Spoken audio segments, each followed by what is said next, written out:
Hi friends, ఇవాళ మీకు ఒకటి చెబుతున్నానండి. నొప్పులకి, మనకి ఎలర్జీకి, పుచ్చిన పన్నుకి అన్నిటికి సంబంధించిందంటే పురుగు చచ్చిపోద్ది. చూడండి, ఇది వేప నూనె పావు కిలో నీమ్ ఆయిల్ అంటారు. ఓకే, ఇది మార్కెట్లో మనకు దొరుకుతుంది, లేకపోతే లూజ్ అయినా దొరుకుతుందండి గానిగల్లో. నెక్స్ట్ ఇది చూడండి, కస్టర్డ్ ఆయిల్ ఆవదం అండి, ఇది కూడా దొరుకుద్దండి మనకి పావు కిలో. సమానంగా వేయాలండి. ఏమైనా ఆవ నూనె, మస్టర్డ్ ఆయిల్, ఇది కూడా సమానంగా దొరుకుద్దండి. గానిగ నూనె, ఓకే. ఇది నెక్స్ట్ ఇది ప్యూర్ కొబ్బరి నూనె అండి. మనం అంటే గానిగల్లో కొబ్బరి చిప్పలు ఇచ్చి తీపిస్తాం, ప్యూర్ ఇది. ఈ మొత్తం ఎన్ని అయ్యండి? 5. ఇంకొకటి నువ్వుల నూనె అండి, మామూలు దీపారాధన నూనె. ఈ మొత్తం మనం ఇలా కలపాలండి. ఇలా కలిపినాక 20 నిమిషాలు తొక్క బాగా సన్నపు సగన బాగా ఉడకాలి. ఆయిల్ చిక్కదనం వస్తుంది. వచ్చినాక మనం దాన్ని చల్లారినాక కర్పూరం చూడండి,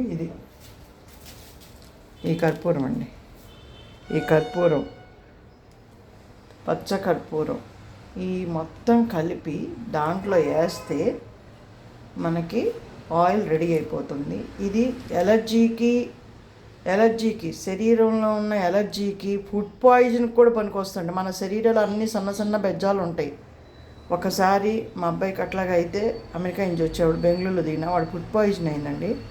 అయినాక తనకి ఈ ఆయిల్ మొత్తం రాసామండి. దెబ్బతో 2 సార్లు రాయగానే మొత్తం క్లియర్ అయిపోయింది ఫుడ్ పాయిజన్. అసలు అల్లాడిపోయాడు. అంటే ఇప్పుడు అంత ఫ్యాషన్ కదండి, వెనకట్లా కాదు కదా. అయితే కొన్ని వెనకటి పాటించాలి, కొన్ని ముందు పాటించాలి. తర్వాత పచ్చ కర్పూరం కూడా అండి 50 గ్రాములు వేయాలి.